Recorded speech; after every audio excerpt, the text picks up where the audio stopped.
and welcome back to my tips and tricks series where I'm just doing a few little videos on how to do simple little things in the kitchen with baking. And today I thought I would do a video that has been requested over and over and over, and I could have done it on Instagram and TikTok, but I want to do this slightly more in depth, so I've made it a part of this series, which is how to make macarons. Now this is something that can defeat so many people because it just needs a little bit of explanation. You need to see every process, follow the guides as you go, and then you'll be able to make them again and again, absolutely no worries. So today we're gonna make some macarons. The filling will be one of my other videos that you've already seen, which is how to make my white buttercream frosting, so I'll make sure to link that below. But obviously all the recipe ingredients will be below. We'll sort of go through everything, each step and every detail, so you'll be able to make the best macarons ever. So the first ingredient when you want to make macarons is always going to be ground almonds. I buy my almonds already ground, and as you can see, it's a very fine sort of dusting of almonds, but this is very important because you're going to sieve them even further and food process them, but you want to start off with ground almonds. And then you have icing sugar. Icing sugar is important compared to the caster sugar for the base of the macaron mix. And I don't even tend to sieve this yet because I'm going to put it in the food processor, but it's an easy ingredient to buy. You can buy any sort of confectioner's sugar, icing sugar, and it's perfect for the base mixture of the macarons again. When it comes to the meringue part of the macaron, I use fresh eggs. I tend to sort of avoid the canned, cartoned egg whites because sometimes they work and sometimes they don't. To me, fresh is best, but if you ever have an abundance of egg yolks, you can make something such as lemon curd so you don't have to waste them. So I'll put that recipe below as well, just in case you want to make that. But egg whites is good. I always use 100 grams for my base mixture of the egg whites, which is about 3 medium eggs. But make sure when you put them into the bowl to separate them into a separate bowl because you don't want any shell, any egg yolk or anything in this mix because it could jeopardize your meringue. And then of course, to make the rest of the meringue, we have some caster sugar. I just have white caster sugar here. Golden is okay, but it can slightly color your macaron mix, so the white one is best for me. And then I have some extra strong food coloring, and today we're going to go with pink just because I fancy it, but extra strong is the best way to color macarons so you don't jeopardize the mixture again, but I'll link this one below so you have an idea of which ones I recommend. So I know this looks a little bit scary with the amount of stuff that's here because we have bowls and sieves, I have a food processor and a stand mixer. You don't always need all of these things, but I would say these are probably your most important tools here. So I know, yeah, it looks terrifying, but trust the process and let's get baking and you can see how to make the best macarons ever. The important part when you start with macarons personally, and I will say personally because obviously other methods might be ever so slightly different, but for me to guarantee a really good macaron shell, you want to make sure there are no lumps in your almonds and your sugar mix. So for me, I tend to add these to a food processor or a blender and then blend them for a couple of minutes just to make sure all those massive lumps are out, and then I sieve it twice. Sounds a bit overkill, but honestly, again, trust the process because if you don't have a food processor or a blender, you can maybe sieve 4 times, but these sieves have got 2 different grades to them, so the more lumps get out, the better. So either way, I'm gonna blend these together. It doesn't matter that they mix because you want them mixed in the end anyway. Then I'm gonna sieve them twice and get rid of any lumps as I go.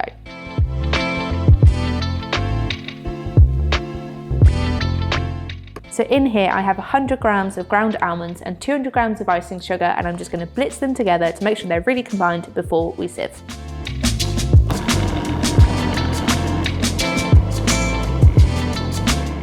I have this first sieve which has a slightly larger sort of hole to it, so we're going to sieve through that first and make sure there's no large lumps. And then I have a second sieve which has a slightly smaller grain, and again it will just get any more lumps that the first one didn't or the food processor hasn't caught already. Obviously if you don't have 2 sieves of different grades, that's absolutely fine. I would just recommend sieving it 3 or 4 times just to make sure there's no big lumps, and you don't want to push everything through. You want to sort of lightly dust it a bit, help it a little bit, but if there's any large lumps you just want to discard them, but obviously I'll show this as we go.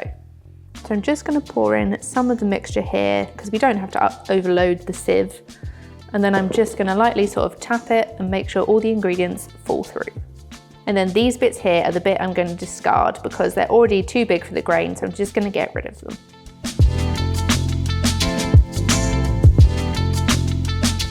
So now I've done that one, I'm just going to sieve the mixture again just to double check there's no large lumps.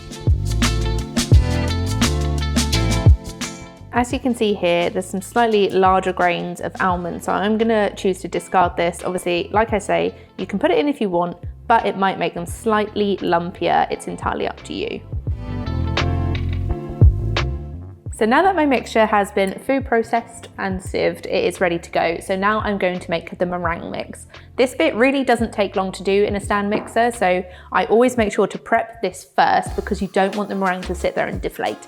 If you don't have a stand mixer, you can use a bowl with an electric hand whisk, or you can of course just use a manual whisk with your arm. You're just gonna have to do a lot of sieving to make sure your meringue mix, so many words in that sentence, becomes the lovely fluffy meringue that you're after. So I always mix my egg whites to stiff peaks, add in my sugar 1 teaspoon at a time, and have the perfect glossy meringue. Add in my food colouring and then fold through this mixture. So I'm just gonna pour in my egg whites. I always like to make sure that my bowl and my whisk are super, super clean before making a meringue. And then we whisk.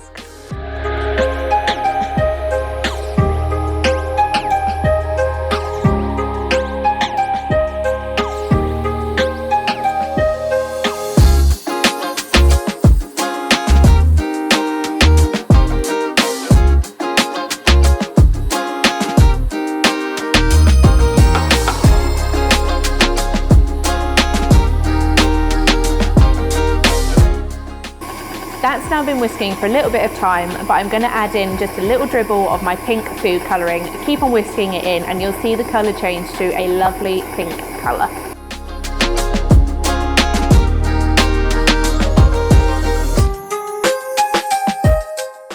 And there you have the perfect meringue. Lovely and pink. So one thing I have already done with my parchment paper is draw out some circles. This is just the inside of a biscuit cutter for slightly larger macarons, but I always draw it on the underside of the paper so there's no transferring onto the macarons themselves. And then I also have some slightly smaller ones, which are from, a bottle of colouring. It's entirely up to you. I find it easier to have a slight guide, but I'll show you what it's like to do it with the guides and without on another bit of parchment paper. But I'm just going to help stick these bits of parchment down with a little tiny bit of meringue. So I tend to just dab a little bit in the corner of my baking tray like so.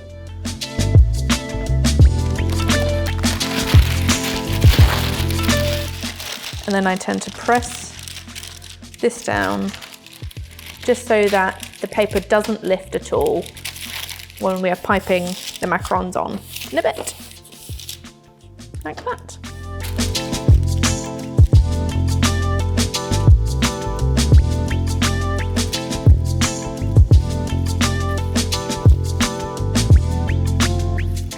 So now I have my meringue and my mixture. I'm just going to pour this all in and start folding it together. It will be really fluffy at first, and then we're going to do a step called macaronage. Probably pronouncing that wrong, but trust the process. It's how you make the perfect texture for these macaroons, and it's just, I'll show you what you're after. It will drip off the spoon like a lovely V, and it'll be the perfect texture. But honestly, this is what you're looking for to get the perfect macarons.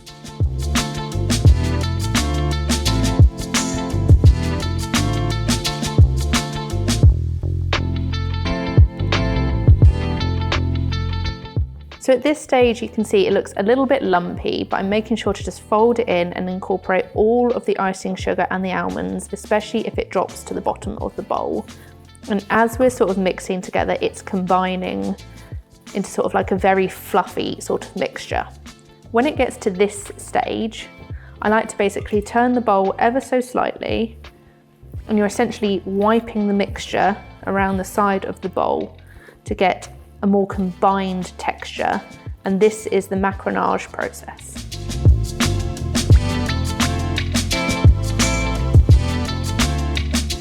For me, this mixture is still a little bit thick as it's sort of dropping off the spatula, but it's sort of slowly forming a V as it falls off. So I'm just going to do a little bit more wiping, but as you can see, the mixture is getting smoother and smoother. And there you have the perfect sort of macaron mixture.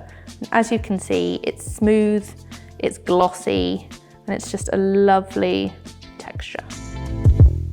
So here I have my piping tip, and it's quite a small one with a very small round at the end. This is optional, you can just use a piping bag, but I tend to find a fixed circle guides it a little bit better, as you can have sharp edges on your piping bag. But I'm just going to snip the end off, insert the piping bag, and then fill my macaron mix and get piping.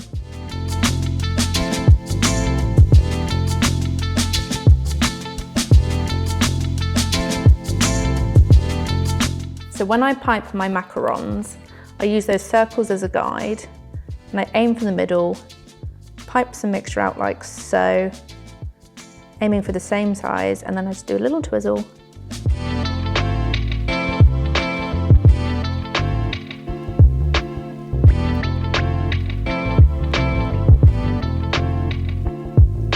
As I pipe, I don't tend to make them the exact same size as the circles, because in a minute they're going to flatten themselves to fill the space, and I just want to make sure that they're not going to touch each other.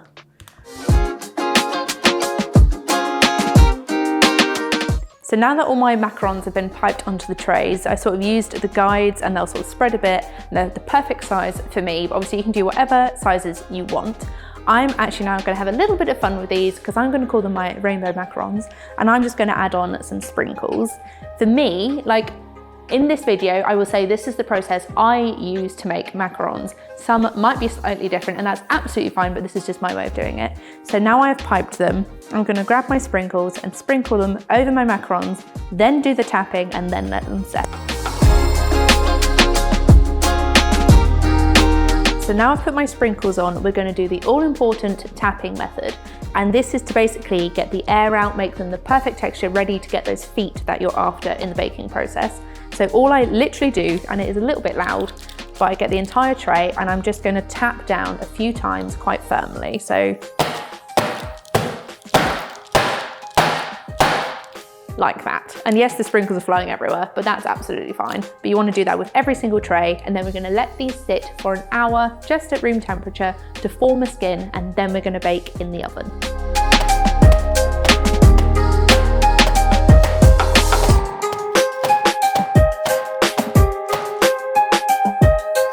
So once your macarons have rested for the hour, you then want to just do the touch test, and it should be absolutely fine at this stage. But you lightly tap them and they should have formed a skin. So obviously they've not been baked yet, but the texture of them is firmer and you can't sort of press into them lightly. This means they're ready to bake, and I bake my macarons at 130 degrees in my fan oven for 16 to 20 minutes. This is quite important though, because if you don't know how your oven runs or it runs hotter, you must lower the temperature, because macaron shells can easily sort of burn or discolor with the heat of an oven. So I know mine's 130 degrees in a fan oven, and they'll stay lovely, bright and pink, and the sprinkles will be perfect. Otherwise, lower it and bake for a little bit longer, but at the end of the time they should be able to very easily lift off the tray once they're baked, and then you'll leave them to cool fully before we fill them. And here you have some baked macaron shells. I have actually made a giant batch, so I have these already and some in the oven, which you've already seen, because I'm making these for my friend's party, so that's why there's so many. But these macaron shells are just pink, lovely and perfect, and in a minute you can see them up close, the feet that the texture have, and I have slightly larger ones, slightly smaller ones, a variety of sizes, but they all bake in the oven at the same time. These had a minute or two longer because they're slightly bigger, but otherwise they were really easy, and you can see the brightness stayed, the colour stayed, and I'm going to now fill them with my white buttercream frosting, which is from another YouTube video in this series, so I'll link that below. But I love the contrast of the bright white with the pink and the rainbow sprinkles, so it's perfect for me, it's perfect for the theme of this party. But either way, that is how you make these macaron shells. One good thing about shells like this is they actually go in the fridge and freezer really, really well. Whether they are naked like this or whether they are filled, they last a really long time. They are obviously just a little bit more sort of delicate, so make sure you carefully take them off the tray, but they are perfect like this, perfect once filled. Store them in the fridge, the freezer, they are absolutely great, and you can theme them as much as you want. But yeah, here's how you make the macaron shells. I then grab my buttercream in a piping bag and just push some of it onto the shell like this. I like mine filled quite a lot, but then I just basically sandwich them together and create a lovely macaron. And that is how you make some macarons. I hope this video has helped you out on how to make just the basic part of the shells, because obviously that is the most complicated bit. I have a few different recipes on my blog for these, but obviously I'll put the basic recipe for these down below. I'll link the sprinkles, the colouring, all sorts, but they are the delicious basic macarons and they are one of my favourite treats. So enjoy and come back next time for another delicious tips and tricks video on how to bake something fun. Happy baking!